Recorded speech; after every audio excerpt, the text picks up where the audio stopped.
Stato streaming. Welcome back, guys.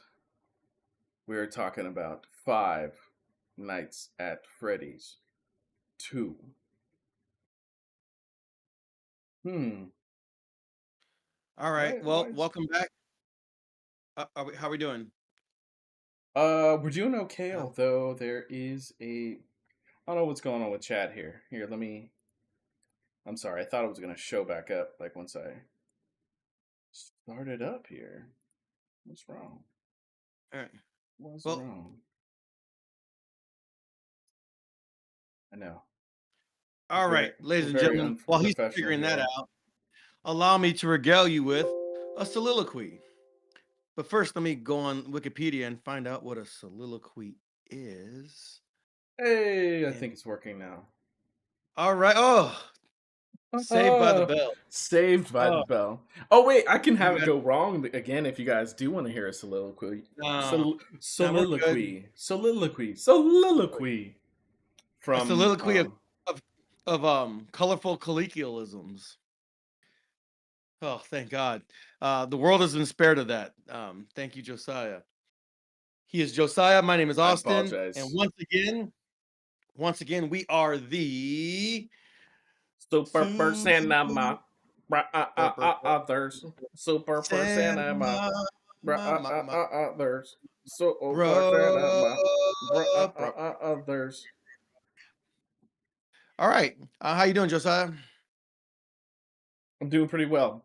All right, so we just did a singular review, a mini review on Scarlet. You can go see it. We'll be covering the whole thing later. But now, in February, when that fully comes out, now we'll talk about Five Nights at Freddy's here. Let us know. Are y'all fans of this series? How deep is your fandom in this series? You guys go as far as the games, the most recent game, the first game. I'm sure there's a whole bunch of deep lore and stuff out there. Um, but if you guys are part of any Reddit communities, just step out. We don't want to talk to you. No, I'm just joking. You guys you can stick around. Yeah, break it And down for us. Everything that's happening. Tell us exactly why only these three characters are sticking their hands out of the number two. Yeah, we want to so know it here, all. here's how we'll do this. I propose we do this. What I'll do is I'll read the synopsis, and then after I read the synopsis, Josiah, how about we do this? You can give like your 30,000 feet view of the movie at a Mm-hmm. glance, Mm-hmm. Mm-hmm. and then we'll go into spoiler territory. You could talk about what you liked and what you didn't like about the movie. And Mm-hmm. then after you do that, I'll give you all of my thought on the movie, and then we'll just do it that way. So Guys, buckle up here. It's gonna be another long one. I'm saying an hour and a half to 2 hours, like we classically do. yeah, But that's why you're here. You're here. You want to hear us talk. You want to chop it up with us. yeah. Yeah. Yell at us in the comments. Just let us know all the information. Anyways, yes, Austin, go ahead. Hit us All right, with so the overview. all right, check this out. So Five Nights at Freddy's 2 picks up in 2002, 20 years after a tragic murder at the original Freddy Fazbear's pizza location and following the events of the first film. Mm, The stories of haunted animatronics have become local folklore, leading to the creation of FazFest, mm, a festival celebrating the franchise. mm, mm, Mike Schmidt's younger sister Abby remains fascinated by the animatronics and considers them her friends, asking Mike to help repair them. When paranormal activity hunters accidentally awaken the marionette, a puppet like animatronic possessed by the spirit of Charlotte Emily, a child murdered in 1982, it reactivates a new generation of toy animatronics at the old location.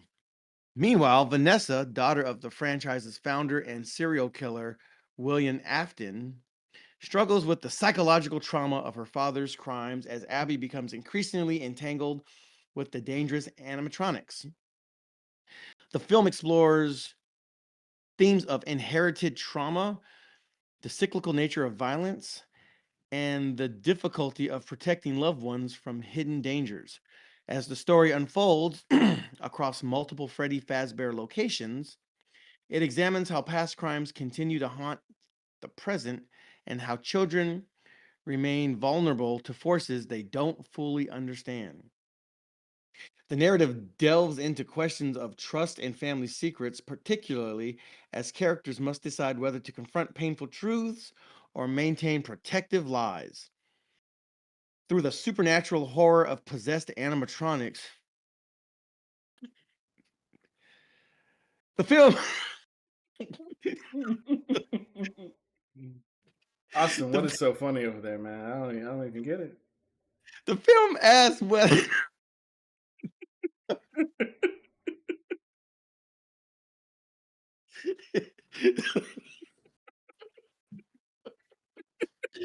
hang on, let me get through this. The film asks whether the sins of previous generations can ever truly be escaped, and what price must be paid when attempting to break free from the legacy of darkness. Claude is AI and can make mistakes. Please double check responses. All right. So, Josiah, uh, at a glance, what did you think about this movie? Mm, great masterpiece.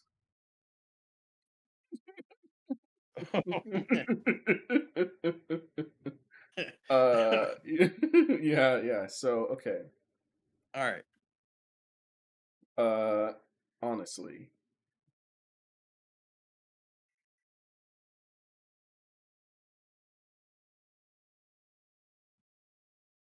Hmm. Hmm. you know what? Uh, Look. I actually so among the very few got got an entertaining experience out of the first movie. It's it's not a masterpiece. I can't say that realistically, and I don't think I'm actually insulting anybody in the world. Neither Emma, the director of it herself, either. Look, I think I'm most concerned and interested in hearing what the fans of the series think about this. I also do think there is something to be enjoyed in the movie, especially I would think as a fan of the series. That said, taking this one at what I got, there was actually some okay things happening in the first third of the movie.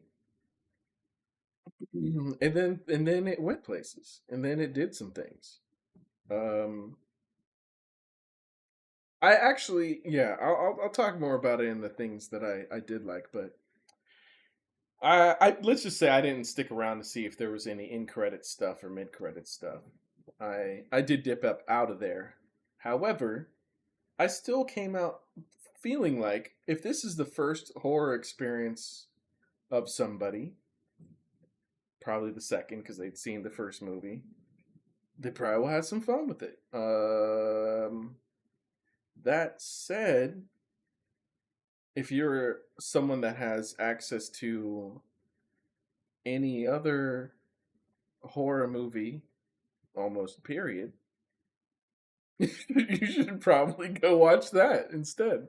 Um, yeah, I have a little bit of a sweet spot. So not sweet spot. I have a little bit of a oh no, like I have a little bit of an interest in character designs and I kind of like the animatronics. I actually do like the concept overall. Like we grew up with Chuck E. Cheese, and there was always the possibility in our minds and imagination of what if things went wrong, kind of a thing. So I do like the main conceit of the franchise. I've never played any of the games, like I said, So there is some fun to be had.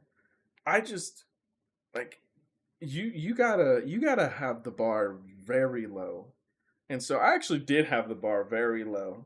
And I was like, look, a lot of this movie is just retreading a bunch of things that we've seen in other horror movies. And you know what? Sometimes you want that junk food.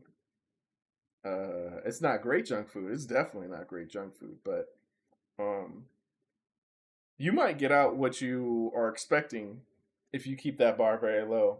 That said, I'll also add in. I think this was the first time I went into a theater, and after a little bit, realized that people were watching this movie because it was a bad movie. Like they were trying to have the bad movie experience, like it was The Like Room or Rocky Horror something, Picture like Show or something. or Rocky Horror or whatever. I mean, I think Or people like Rocky Horror for other reasons, but like The Room or whatever. Um, yeah, yeah. So,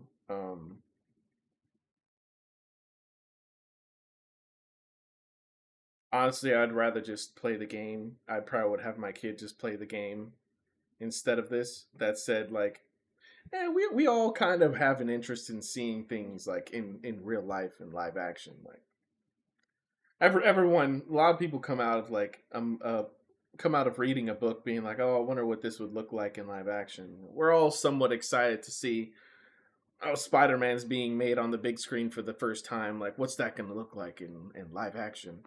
So I think there is actually some positives in how they've realized that when it comes to like the visuals and stuff. But I mean, y'all aren't playing the game for the story necessarily. And if you are, I think it tries to actually capture a little bit of what you experience in the story. Like you get this, from what I understand, you get the story in some moments here and there. You kind of like piece it together, put it together. This film doesn't do that. I think the biggest problem that this film does, and it's kind of necessary for a film, period, is you got to have some like connective tissue. And so they added this whole layer of these extra characters that are put into the story. Because I mean, it's tough to do a film solely from the perspective of the audience, and I think that's kind of how the Freddy's games play out. So your enjoyment of the film will either be like made or broken on whether you like the introduced characters that are driving the plot forward, whether you like how much of the like Freddy's story or experience is put in there, and whether you're expecting this to be as good as like I guess like a good number of the other Blumhouse movies, or you're letting this be like, all right, yeah, this is entry level horror film for the kids. It's probably gonna affect your enjoyment of the Hmm. film. Y'all already know if you wanted to watch this film or not, and have done so or will not do so. But yeah, we will continue to try and give you our thoughts. I went a little All long right. in that. Sorry about that. I'm sorry about that, Austin. No worries. So from this Yeah. point on, spoiler alert. Yes. Spoiler Yes. alert. Spoiler. Mm-hmm. Spoiler alert. Mm-hmm. Josiah is going to be spoiling this movie for you. A whole All lot right, about this Josiah. movie. What did you like about this movie? Hmm.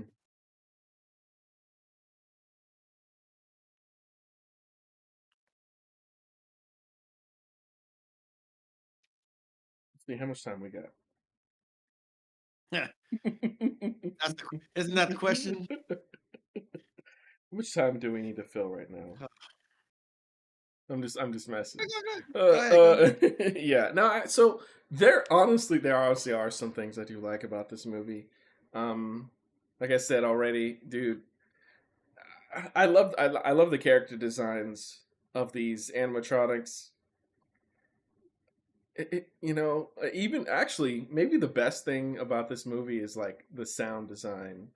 It's definitely heavy handed, but it actually does quite a bit to like try and give you the heebie-jeebies, and establish ominous presences and you know keeps the pursuit somewhat minorly thrilling.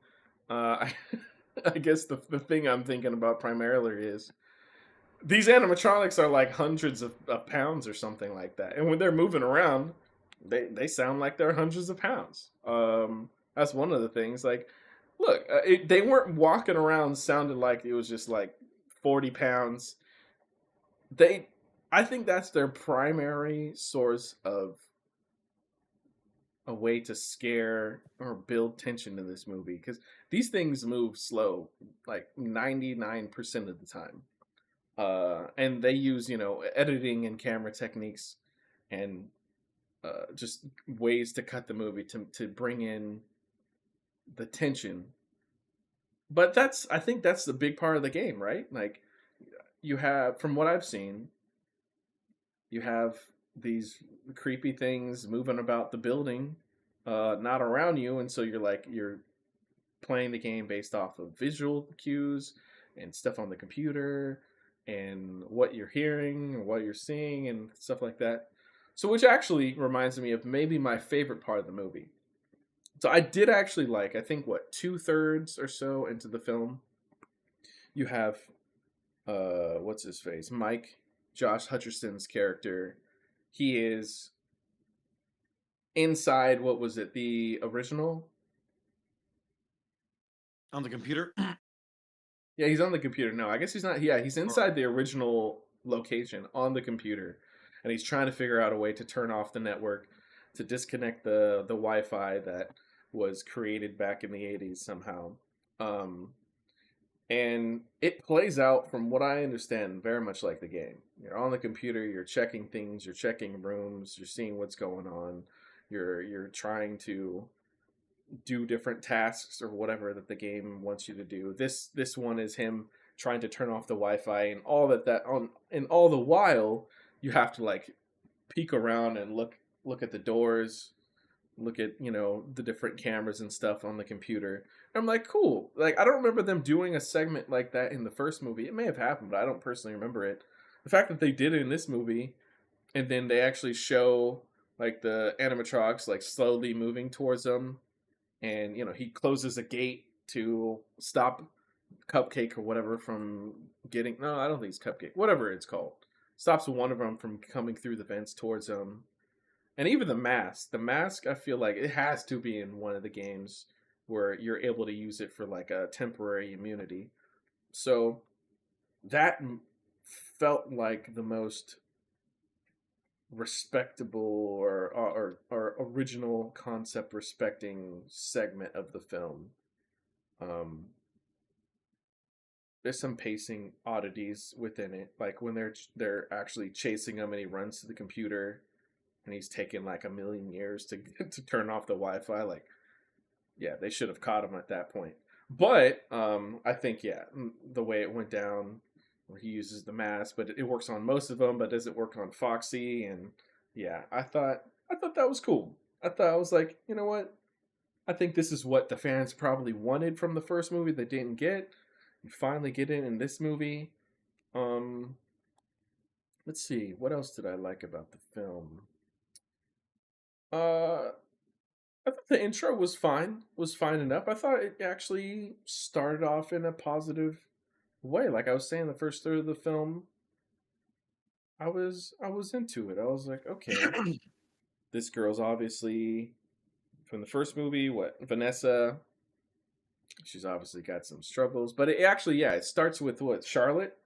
As a little kid back in the '80s, she comes across Vanessa. Vanessa's trying to encourage her to come to their table.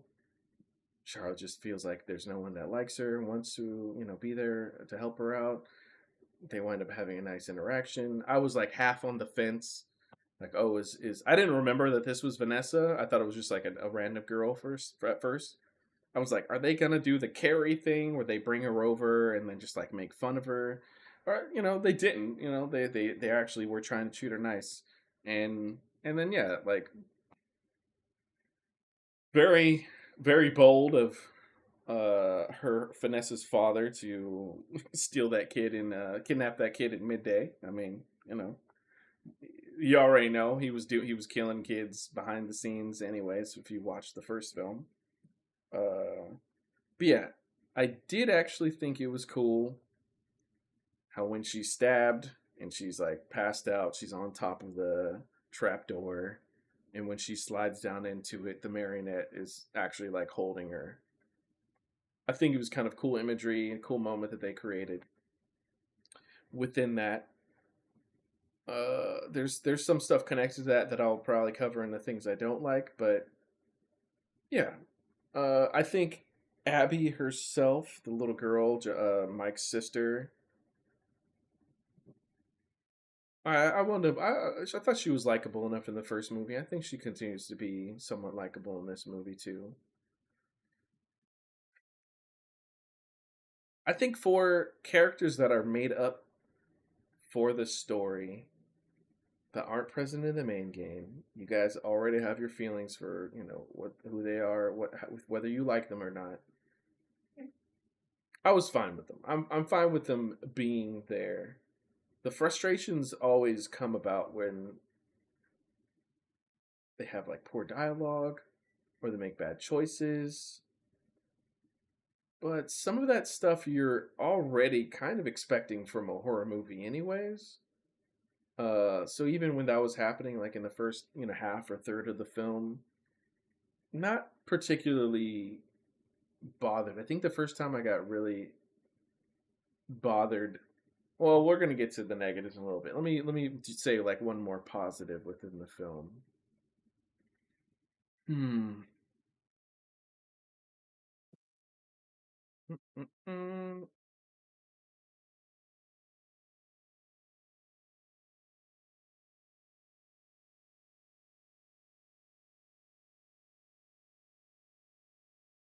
It does actually an effective job at the like 80s, 90s style of setting up characters that you're meant to hate or dislike, like the teacher. I think, dude, if we compare this to some of the different movies we got in the 80s and 90s that we actually give passing grades to, I think this teacher was one of those characters that you love to hate. Um, so there is some knowledge of, there's some level of writing that understands the genre it's in, and even I think the audience that it's aimed at. And I'm trying to put myself in the mind of like if I had seen this movie as a fourth grader or fifth grader, probably could have like a little bit related to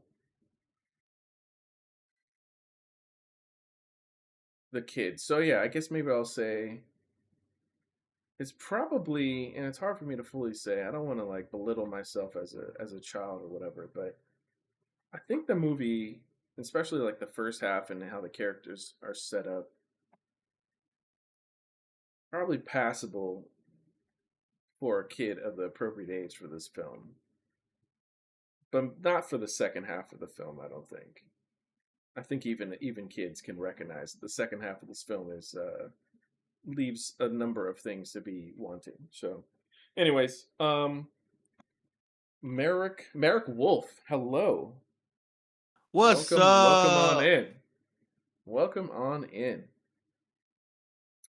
Did Good to you? see Yeah, you. let us know if you wind up watching this movie or not. What your thoughts are, and comment on whatever you catch us. We'll try and keep our eye on the chat and interact with you, yeah, throughout this. But we'll be going back and forth a little bit. All right, so I think that's kind of where I'm at right now. Leaving off of biggest thing, I think the character designs are fun. I mean, they look almost exactly, like they do from the games. And I actually one little detail that I did appreciate was the all the versions of the characters at that original location. they had that like hard plastic sort of heavy kind of a look.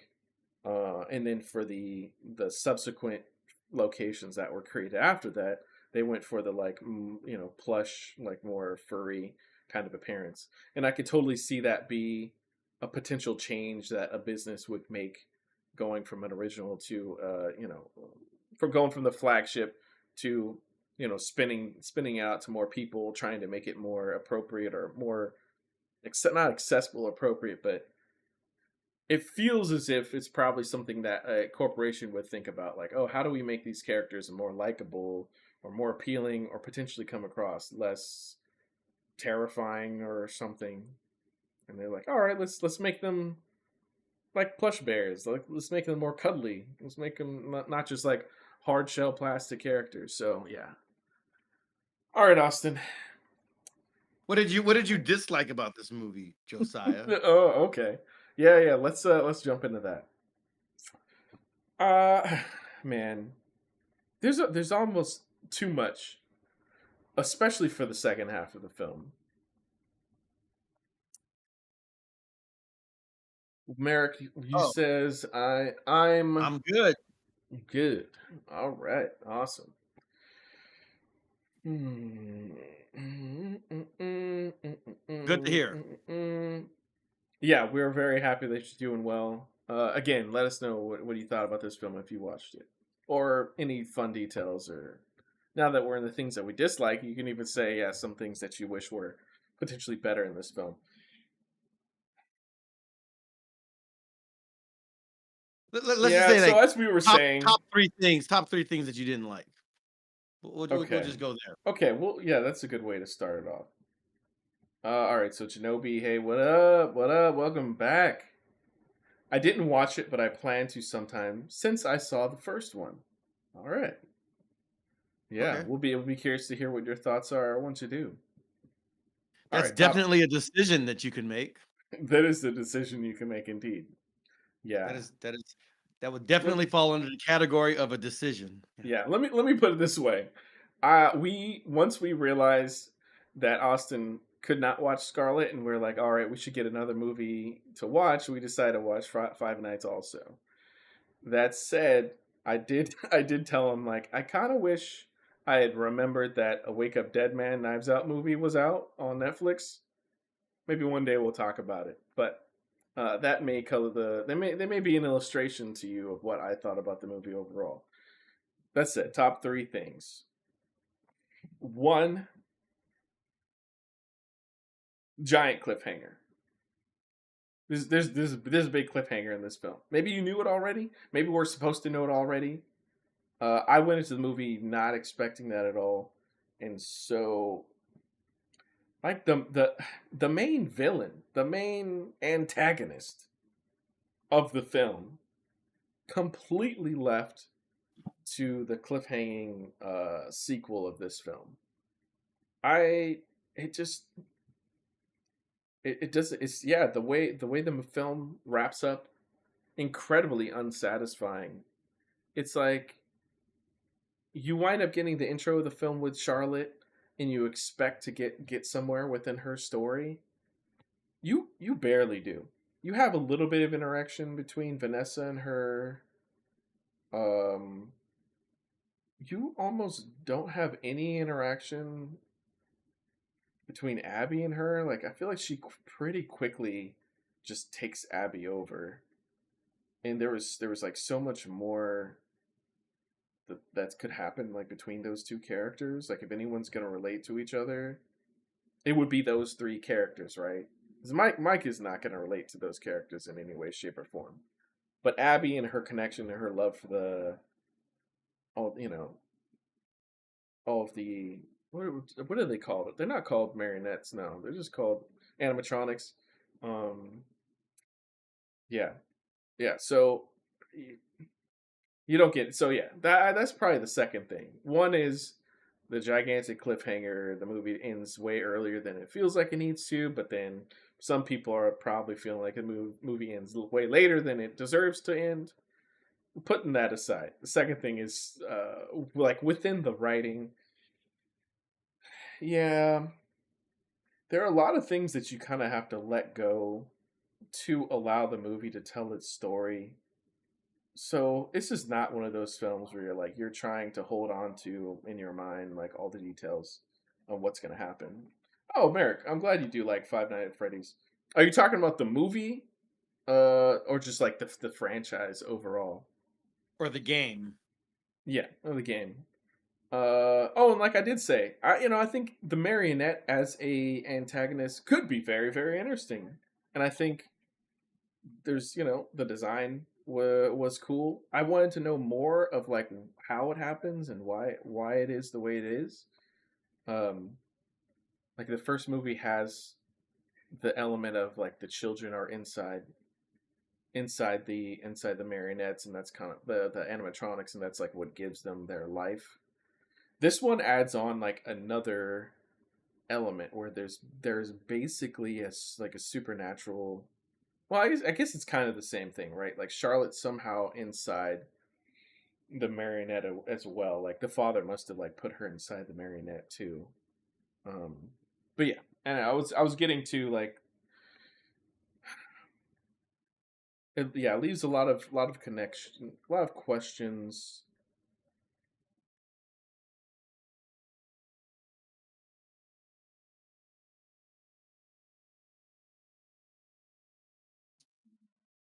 Honestly, feel like I would need to be playing the movie to like detail out. Okay, this is a moment where I wish things had happened better. Just give me a moment to think about specifics. I guess I was hoping to see better conversations between Abby and Charlotte, Vanessa and Charlotte, better interactions between Abby and Vanessa, because they really didn't get to talk all that much, because when they interacted most of the time for that small amount of time, Abby was taken over by the marionette. um I actually do have some level of like, oh man, yeah, Abby's going through a rough time, and she does miss having the her connections with all the Freddy's characters. I felt like in the beginning of the movie, it said that they were like broken down. Like I think what Mike had said, that they're all over the place, like they were broken apart and they're all over the place. But then we come to find out that he's just not telling the truth. They're just hiding in the building. They just like stopped showing up and interacting with her because they were like, I don't know, like the movie almost makes you want to believe that they're kind of running out of juice or something, but that was only because they left the building. So there's like the giant hole of these children, these characters really liked spending time with Abby. Why did they just stop interacting with her? Like why did they just disappear all of a sudden?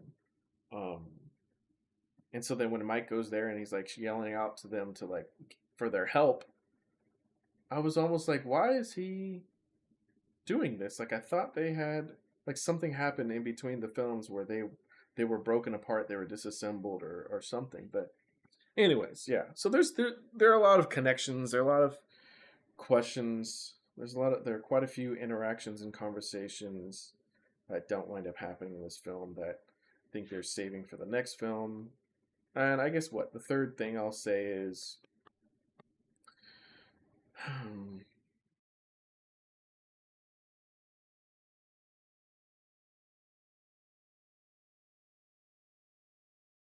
there are a lot of moments where characters are places and things are happening just because they need to, like within the story. I don't know that there's a great reasoning for or explanation for why um, we didn't get any sort of detail on how they have this like super Wi-Fi back in the 80s, I which think this and was in probably the least. 2002, Yeah, that is technically 2002. Yeah. and they did say in the movie that, like, oh, this was years ahead of its time. Well, they did say that he's years ahead of his time. I guess maybe Charlotte's father. I got the feeling that he had been working with Vanessa's father. They didn't like say it 100%, but it got the feeling that they had been because he said some sort of line where like some people that like they aren't like the way you think they are, or yeah, I don't remember. It just gave me the impression that maybe he was responsible on some level for working with him. I don't know. I don't know. Yeah. Uh, yeah. I hope you have a good night too, Merrick. Yeah. Have a good night, buddy. Thanks a lot. Thanks for joining us. Hmm. Thank you. Yeah, I mean, most of the issues wind up coming down to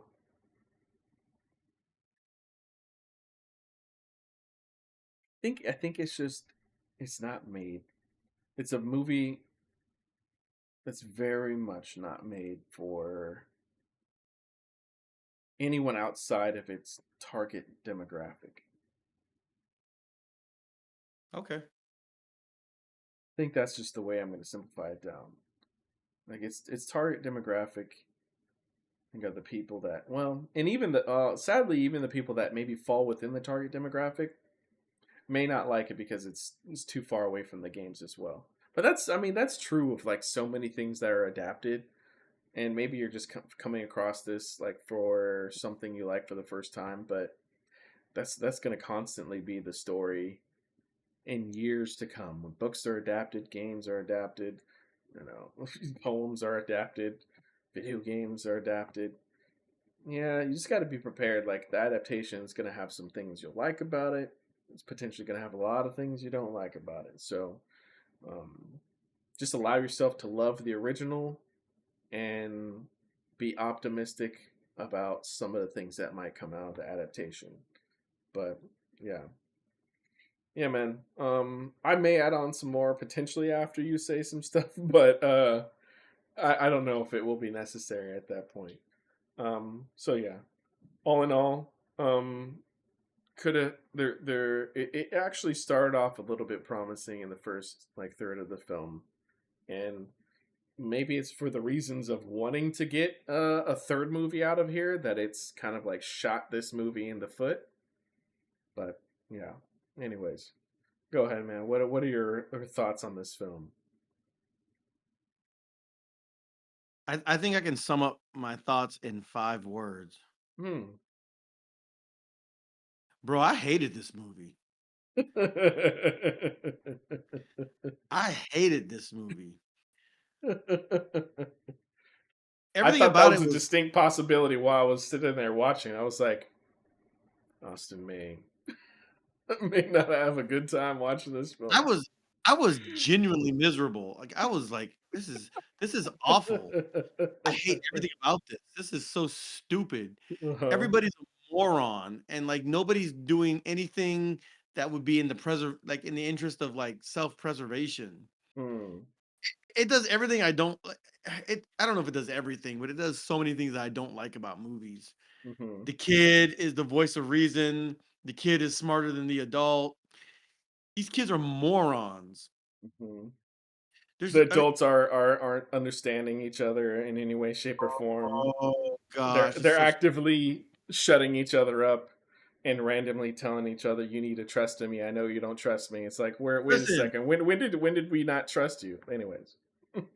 listen, this bad thing's gonna happen. Oh, I don't know. You know what? I don't even want to talk to you about it anymore. Oh gosh, it's so stupid. Gosh, it's so stupid. It's such lazy writing. Hmm. Like it was weird. Like the whole time the whole movie, I'm like, this movie is actively trying to make white people look so stupid, and like I don't. It made me uncomfortable. Like it was like, what is happening right now? You know, they did do the like the wise black man kind of trope basically in the film. I mean, he wasn't even that wise. He just He wasn't. wasn't He wasn't. He like was like not like. stupid. Yeah. I mean, in a sense, I appreciate the fact that like this can only be made with certain communities, because like Mexicans ain't going in that abandoned building.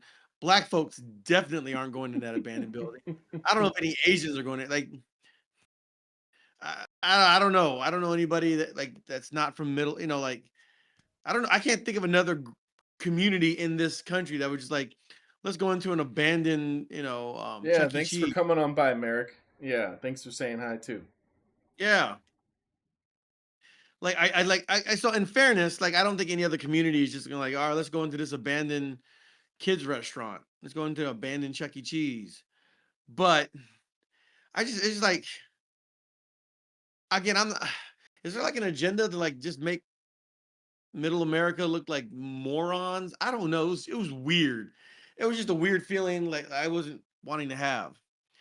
In fairness, okay, okay. So there's several things that aren't the movie's fault, but annoyed me before I even got into the theater.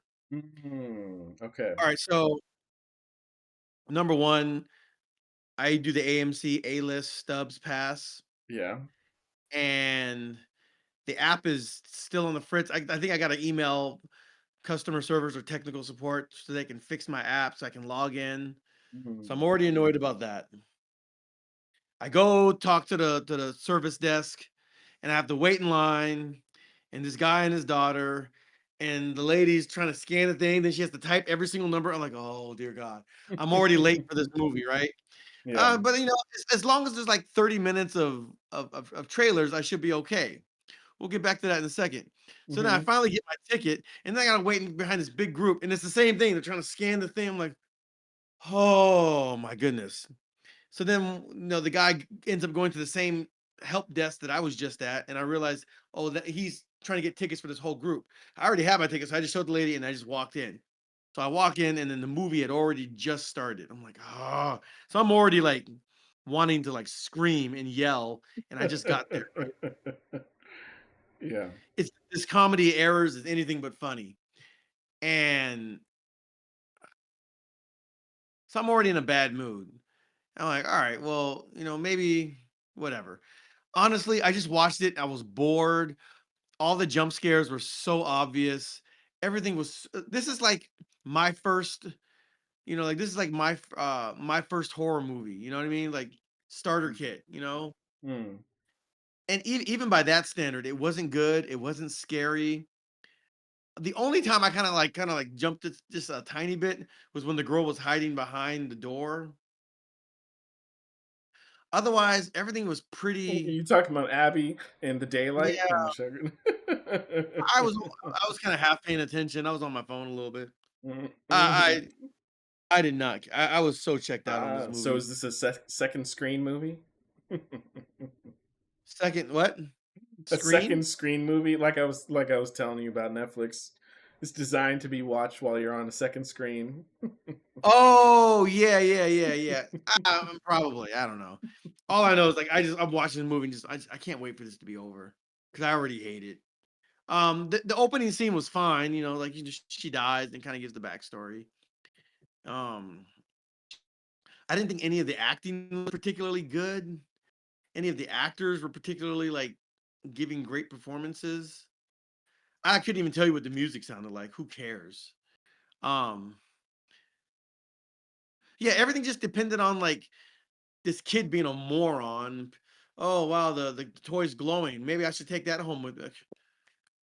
And they didn't even do what I was hoping they would do, which I thought was formulaic and stupid, but it actually would have been better than what actually ended up happening.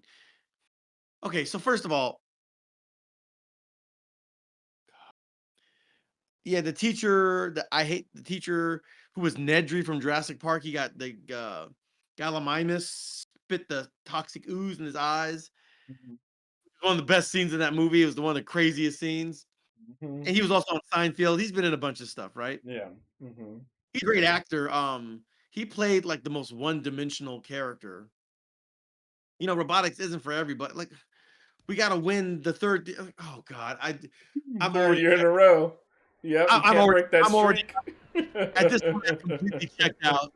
I'm just counting. I'm just waiting for that because he's gonna die.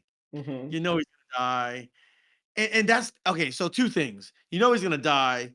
Let's just get this out of the way. His lame and anticlimactic. Was this a PG-13 movie or was it R? I'm pretty sure it's got to be at most PG-13. Okay, Yeah, because like, PG-13. okay, okay, well You can't say how he dropped that that robot of hers wasn't masterful. okay, so this is a PG-13. Okay, that explains part of why this movie is so bad. Because if this was a hard R, this at least would have had some kind of like eh, they really had to skimp down on like the violence very, very, very heavily. All kinds of people should have died and didn't die. Like when the kids are like picking at the robot, I'm like, oh, all these kids are getting killed. Nope. So I'm like, all right. There's no like chainsaw massacre. There's no element of that you could like if you liked horror movies, if you like slasher, like there's nothing in there in this movie. It's just bland and plain and vanilla. It's Melba toast. It's saltless saltine crackers. Well, That's what the movie that's is. a cool Eh, like emoji, a dinosaur, Yeah. a T-Rex. Oh T-Rex. yeah, that's right, cuz Nedry. Mm-hmm. Yeah, yeah, yeah. Mm-hmm. So yeah, it was boring. Everybody just did dumb stuff. It wasn't like none of the characters were likable or interesting. Like this needs to be a hard R and directed by Ari Aster. Like then maybe I can kind of get into it. Hmm. So Um yeah, I would only disagree with that because I don't think that's in the spirit of the games. I think if they wanted to make it like a more terrifying experience, then you would go in that direction. But in the spirit of the games, I think you have something that is accessible to a younger group of people. okay, that's fine. The other thing that really okay, so there's just things that are just so stupid that like I can't suspend disbelief. So number one, she has like this robot science fair. So she shows Mhm. up. I guess the other animatronic helped her build something. Mhm. Number one, there's like custom molded plastic Oh pieces. yeah. Uh huh. No kid is gonna be able to do that. Where did you get the and the principal didn't bat an eye. He's like, he just accidentally broke it, but intentionally broke it, right? Yeah. But he didn't like, hey, Mhm. where did you get like the machinery to like mold this plastic? Like, this is like hi- this came off a highly advanced production assembly line. Where did you get all this stuff? You know, you're cheating. And then she shows up again and wins because she brought an actual animatronic from the restaurant from the place that you already know. This is so stupid. I don't even in terms of like bad writing. Like this is so inexplicably bad. Mm. Oh, I hated this movie so much, bro. Like this is All so right. All right. bad. Pause for 1 second. We got Merrick asking, "Have you guys watched Godzilla?" We've seen quite a few of the Godzillas. Which one are you talking about in particular? Because if you're talking about Godzilla minus one, we actually do have a review, a past review that we did of it, and yeah, Of the color and the black and white and the mm-hmm, monochrome. mm-hmm, yeah, We love that movie. we That do movie is love it. amazing. It is phenomenal. We highly recommend that. I recommend the Japanese Shin Gojira, the new like Shin Godzilla or New Yeah, Godzilla. I yeah, recommend that movie. That movie's amazing as that well movie for is very good. for completely different reasons. These are completely Yeah, different Godzilla movies, yeah, like mm-hmm, completely different, and they both work spectacularly. mm-hmm. Uh, I highly recommend both of those movies. Um, Man, like, I wish that one of those films was playing in the same theater that I was at, because I would've just left and watched that. Oh my Yeah, gosh. yeah, yeah. What else? So, yeah, the whole thing about her winning with a well-known established robot, like, there's no way she like it boggles the mind how poorly this was written. Yeah. Yeah, so that's And actually a detail that, again, I don't think is part of the game. So that I can think in the games you're just a security guard most of the time inside of Freddy's. oh, So I could see that those kind of sections, those kind of like major additions, taking us away from what the like initial experience of the games would be, as very disappointing even for fans. yeah, it's okay, number 1, I never played the game, and I didn't watch the first movie. Again, the only reason we watched this movie is because I couldn't watch Scarlet. So, and we knew that people were gonna be watching it, so that's fine, like, I wanna be able to watch movies that I wouldn't normally watch on my own. and that's fine. Um, Yeah, this movie sucked. This movie was awful. yeah. I hated this movie. Hey, here. Um, Let's toss this out. If you are a big fan of the Freddy's games, let us know what you think would have made a good movie. How could they have executed this story, this game franchise on screen in a different way that you think would have been really cool without making it rated R. without making it rated R? Because now that I realized it was PG-13, like it makes sense why I hated this movie so much. Like everything was just like everything was so predictable and so formulaic. It's like my first horror movie starter kit Yeah, kind of thing. yeah, yeah. So actually, since you mentioned that, I think my first horror movie was also PG-13. I believe it was the Haunting. I want to say, which is like a remake of another one as well. Um, the Haunting. No, was it the Haunting? When I was a I'm teenager, it was Yeah, Scream. It was Scream movies, the original the Scream, Scream movies. Yeah. Hmm. which were legitimate, like slasher movies, and there was like legitimate suspense and horror ish. Hmm. There was also a bunch of Halloween remakes. Rob Zombie did like Texas Chainsaw Massacre. He directed those movies. Yeah, Um, yeah, yeah. I didn't What? watch any of those movies because I don't care for the genre, but like Yeah, those were the yeah, movies that were out when I was a teenager. yeah. I'm not a gigantic fan of the genre either. Can you think of though? All right, this PG-13 horror movie didn't work for you. Can you think of one that you would potentially recommend to people to check out? PG-13. Hmm. I I don't know enough horror movies. Certainly not that were. I think they're pretty much all rated R.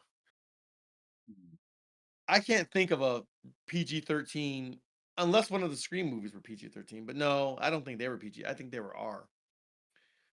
I'm pretty sure they were R. And Yeah, so, I think most of the time, yeah. I mean, I remember seeing Starship Troopers in theaters. That was definitely our. Hmm. Yeah, with my mom, who didn't know what she was bringing us to. Oh That shower no. scene, that shower scene, my mom covered my eyes like this. Oh my gosh, it's wild. Oh my Yeah, gosh. yeah, that's how it is. Yeah. Um, uh, oh, Yeah, the I don't only know. thing more I awkward. guess I would say what? Maybe watch Stranger Things. Yeah. Watch the final season instead of this. The only thing more awkward than that was, as a young adult, I was I went to the Irvine Spectrum Center, in California, big giant one screen IMAX theater, and I saw 300 with my pastor friend. And 300 overall is a fun movie, but it was that one like explicit love Mhm. scene. And Mm. I'm just like, yeah, I was super awkward. I was like, all right, Mhm. Mhm. didn't know this was in the movie. All right, Yeah, I know. You never do. yeah, Genobi 121. Sorry to get your name wrong. Says The Haunting was actually PG-13. Yeah, I thought it was. And okay, that was my first one. From what I remember, because my family wasn't big into watching horror movies either, and yeah. I remember being happy with that one. But I'm sure, like in the grand scheme of horror movies, it's not like one of the greats. That said, I mean, yeah, like you're talking about Austin, I think it's hard to do a good PG-13 horror movie. It must be. Yeah, and that explains why like most people that should have died, especially like when they were breaking into the homes and stuff, like Hmm. none of those people died. It's like, okay, well, that makes sense. You can't I think there's a certain like kill threshold that takes your movie from PG-13 to an R, Hmm. something Probably. like that. That's why there wasn't nearly that much blood or gore, especially when Hmm. the girl got stabbed. And I'm like, these are pretty light marks. I thought she was okay. I didn't. It was kind of weird, or 'cause she was like running. It was like slow motion. It was like, okay, is there something being warped? Is time, space being warped or something? Is there something that I don't understand? Was it something from the first movie that I didn't see? Hmm. Whatever. It's Yeah. PG-13, so that kind of explains Yeah. everything. Genobi is saying the others was two. Yeah, I don't remember having watched that one. But talking about Charlotte when she got stabbed there, okay, let me ask her motivation for doing the things that she wanted to do. She wanted to kill basically all the parents that were involved with her dying. And from a writing standpoint, I understand that that's probably what it was, even in the game. I imagine to some level. Um, I thought it's a little bit of a jump for her to to claim that she was not angry at I forgot the name of the creator, the guy that killed her. They said in the movie like she wasn't angry at him, like she didn't blame him for her death. She blamed the parents, and I can see how they set that up, but my first thought is like, would a kid really think like that? Like, I don't blame my murder. I blame the people that didn't help me, that allowed me to be murdered. Yeah, I'd be blaming everybody involved, yeah, yeah, yeah. killer and the neglectful parents. Mhm. Everybody would, yeah, I'd have smoke for everybody. Now, did the father, he died in the first movie or something? He did, but they're very obviously setting up that he's still around Okay. in some level. So I'm sure. Oh yeah. So the son was still around, and at the end of the movie, like he gets knocked down, but he doesn't get killed, and we don't know what happens to him. Does he run away? Does he get arrested? Yeah, We don't that was know. actually one of the worst like surprise turns, surprise reveals at the end of the movie. Yeah, yeah, yeah. Kids, hang in there. Watch some other films as you move forward. Oh, you love that we're live? Yeah, man. I'm glad you're having fun with it. Well, Yeah, like thank that you, buddy. you're around. Um, Yeah, just hang in there, watch some other films. There will be some other films where it's very satisfying, where someone shows Yeah. up and there's like a, surprise that they're like behind it kind of a thing. Yeah, and the father was actually one of the killers. He was in the original Scream. Yeah. Hmm. So that's what I remember from. Honestly, the coolest thing about this movie to me is the poster itself because it reminds me of the Teenage Mutant Ninja Turtles Secret of the Ooze poster. Go and look at that poster. In fact, in fact, I don't know if you can put it on the screen. Uh, hang on. Yeah, Secret of the Ooze poster. I want to see if I can find that real quick. Go ahead. Go ahead.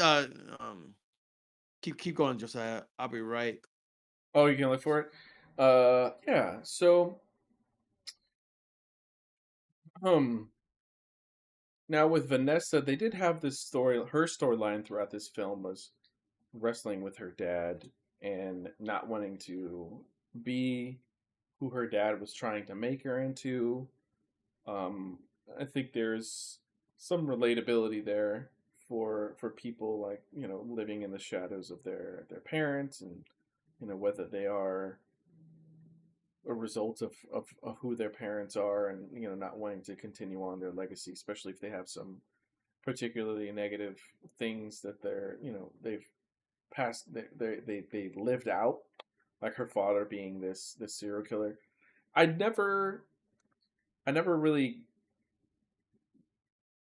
thought that it was just like by default that Vanessa would be tempted by these things. I mean, it makes sense that they're getting there with her being possessed by Charlotte, but there's I mean, I can at the same time believe her having nightmares and everything because of the evil acts that her father was doing for her and with her and around her, and like the actual like manipulation that the father had over her and her brother.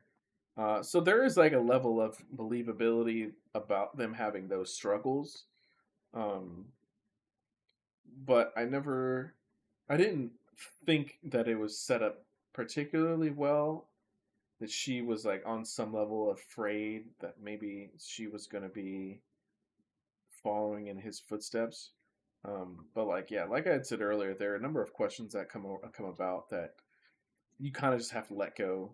The fact that she didn't bring up any information about the original location, and Wait, she's how been many living her life. locations?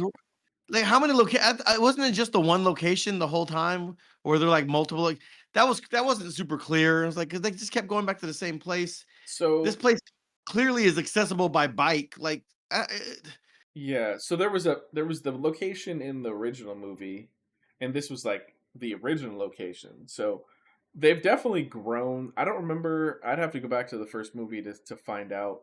I think they maybe did establish this as like a franchised kind of company, but hmm, yeah, they're very clearly wanting to do more movies. And Vanessa at one point's like, "Oh, I'm sorry. I should have told you about this place. I should have told you about Vanessa." And like, yeah, there's some major implications there like that need to happen. She needs to be withholding all this information about all the other locations just for the sake of having sequels, and that's a particularly weak point. Like if yeah, she knows there's something wrong at all of the locations, like now you have a big problem. Like, right. Okay, so I just sent you the a picture on the Discords. Are you able to put it up by any chance? Do you see it? sure. Let me grab it. Merrick, appreciate your enthusiasm. Do please Oh, do not share any personal information though. yeah. We appreciate you, but yeah, but feel free to keep that close to the chest. But we appreciate you joining us, buddy. Thanks so much. So going back to what I was saying, my favorite thing about this movie is not even the movie itself; it's just the poster, and the poster, and that would be Teenage Mutant Ninja Turtles 2: Secret of the Ooze. And are you able to put it on the screen somehow? Have you seen it recently? No. Yeah. The most recent thing I've seen of it was the honest trailers for it. Okay. And even that was a couple years ago. Mhm. I haven't gone back and watched this movie. I mean, the movie is it pales in comparison to the original, but this poster is super dope. That's all I'm saying. This poster is amazing. All right, guys. This is the poster here. I think you guys can see me manipulating it a little bit. Bam. Hey, Ninja yeah. So Turtles: Secret of the Ooze. that's what Mhm. the poster reminded me of. As you can clearly see, I would not be surprised if they drew clear inspiration from this. I mean, it's kind of obscure at this point, so I'm not saying that they did, but you kind of you would totally understand why that poster would remind me of this. I mean, it's not uncanny, but like it's very similar, the same It's very concept. very similar. Yeah, they're busting out of the number coming from behind. Yeah. So Hmm. from a graphic design standpoint, that's what I liked about the poster. Let me cover us up for half a second. Bam. Bam. Now you see that. Bring it back. Seeing the movie Bam. magic of our show. All right. The So wheat. anyway, but yeah, this movie, you can go ahead and skip it. It's terrible. Don't Okay. pay. Do not go see this in the theaters. If you want to see it, just wait for it to go streaming, so you Yeah. can just skip forward. But Yeah. Yeah. there's no great scenes to skip to. None of the scary scenes are particularly scary. None of the jump scares are particularly jumpy. Mhm.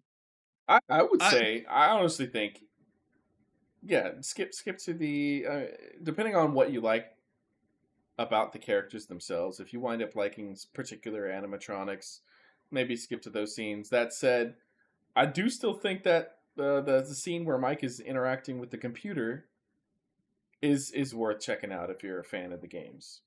Yeah. but yeah, that's pretty much all I got. Like I Mhm. Were hated this. there? Yeah, yeah. Are there any of the designs, any of the characters in the Freddy's universe that you actually think look cool? Okay, so here's the thing.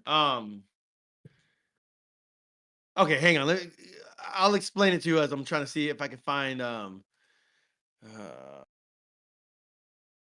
maybe or puppet eyes images. Okay, here I'm gonna share with you uh, some pictures from from Tim and Eric's awesome show. Great job, specifically David Liebhart. Um, hang on.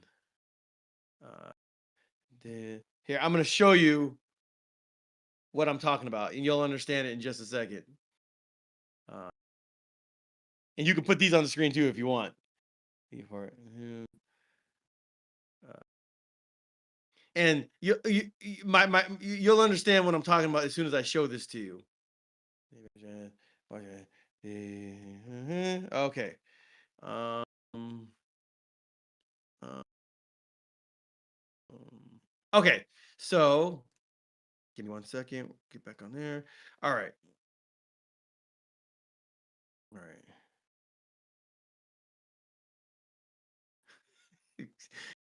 All right. So if you Oh see these wow. pictures, Okay. Okay. yeah.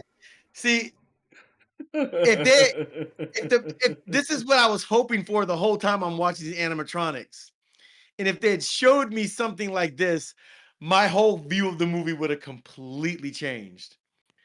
Um, like if they had done something like this, oh, I would have been the happiest camper on the campgrounds, but they I didn't. feel And like I so, feel like there was a moment in this movie where they did have the drop eyelids to have and like look around kind of a thing. I mean, but no, it wasn't enough for me. It didn't work. Okay. There needed to be like a real. Let me see. Oh, here we go. Here we go.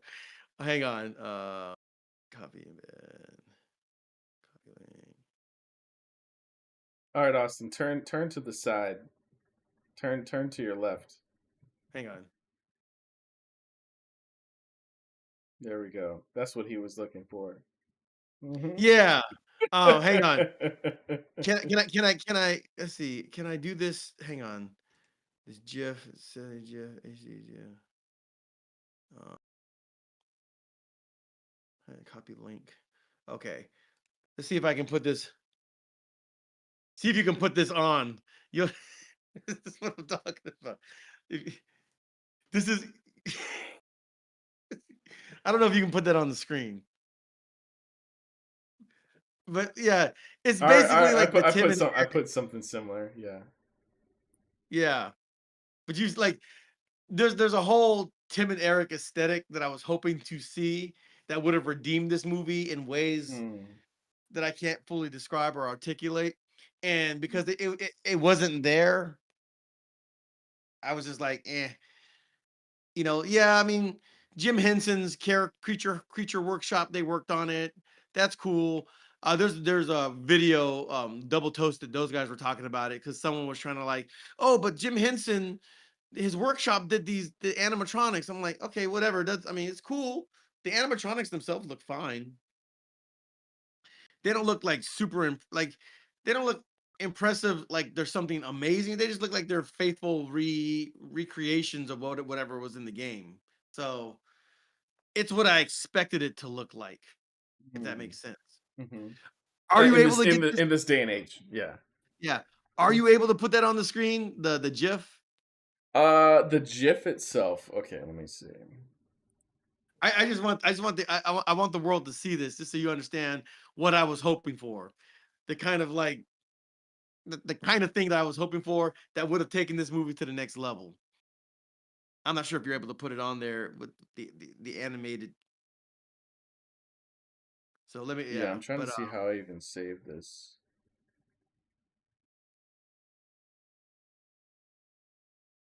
yeah.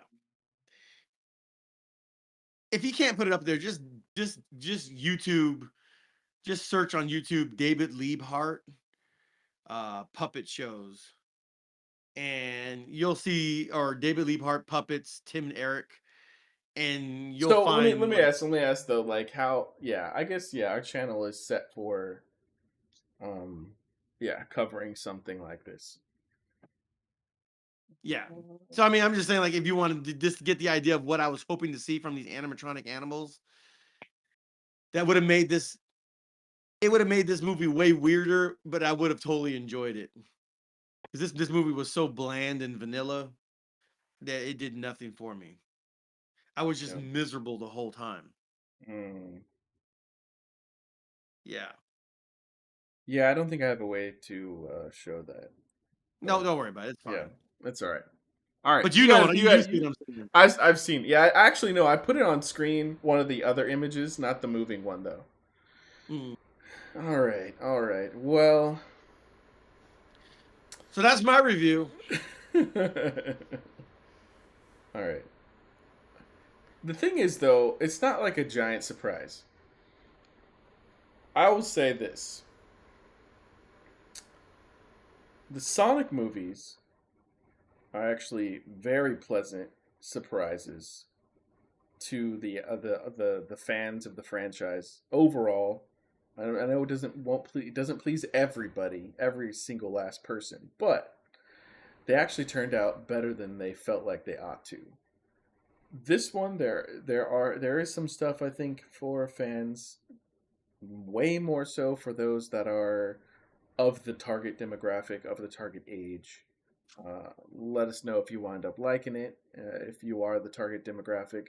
And by that, we mean if you are under 13 fans of the game already, or just kind of like the aesthetic or something like that.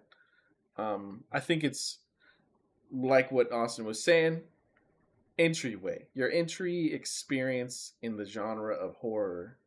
And yeah, maybe it'll be the thing that winds up kickstarting your interest into horror in general. We definitely do recommend that you wait till you're a little bit older to like fully get into that. Uh, personally, that said, every parent winds up being a little different. Every parent winds up being comfortable with their kids watching, certain types of media at whatever age. Like I said earlier on, when I was reviewing Scarlet, I wound up watching like Vampire Hunter D and some other stuff, uh, in high school. But that's kind of the age when it's more okay to start checking out those things. Anyways, yeah. Thank you, Merrick, for joining us. Hopefully, you wound up having some fun during this, uh, thinking about the game that you like. As we said, also Godzilla minus one, absolutely amazing. Maybe Or when Shin Godzilla. Shin Godzilla also. Shin Godzilla, I don't know is going to work for you at the moment. Maybe when you're a little Oh, bit older in high school, it yeah.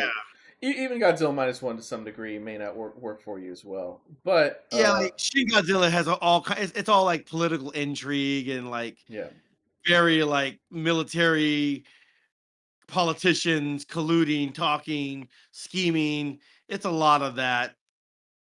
No, I mean, if you're into that at whatever age, knock yourself out. It's yeah, going to be great. yeah. But yeah, Probably not till high school. I'll just say that. But yeah, yeah, Godzilla minus one, way more accessible. That said, yeah, I remember having a blast with Godzilla. Even before I was in high school. But anyways, yeah. Thanks for joining us, Genobi, as well, for throwing out some of the classics and that they were actually PG-13. Look, thanks for sticking around with us for this film. Next week we're going to be talking about Avatar. Man, big one. It's a big one. It and Wicked have been the big ones this year. There may have been one earlier in the year I can't think of at the moment, but yeah, this is Avatar. I'm expecting. I can't lie. My hopes are up relatively high because I have enjoyed the last two to a certain degree. That said, I think my expectations are relatively tempered. Like within the story category, I'm gonna try to expect something fun or that makes me think a little bit, but not expect a Schindler's List or something like that. Um, yeah, so yeah, let us know. Oh, Genobi, congrats! You guys just made a channel milestone. You passed 50 followers. go. Yay! We're at 51. All right. Thank you guys. Thank you for subscribing. Yeah, as always, we love doing this live so that we can interact with you guys. If you have the time to come on by on Mondays, come holler at us. But yeah, so next Monday, Avatar, Fire and Ash. James Cameron's experience that he wants you to watch in IMAX and 3D. So we will be watching it both IMAX and 3D, and we'll let you know what we thought about it. And come let us know what you thought about it if you see it this weekend too. All right. This has been the Super Cinema Bros podcast. I have been Austin. I've been Josiah. Thank you for joining us. Please like, subscribe, and hit that notification bell so that you can be notified for all of our latest live stream movie reviews. We thank you for joining us. May the Lord bless and keep you. May his light shine upon you. Man. Have a wonderful evening, and we will catch you in the next one. Until then, peace.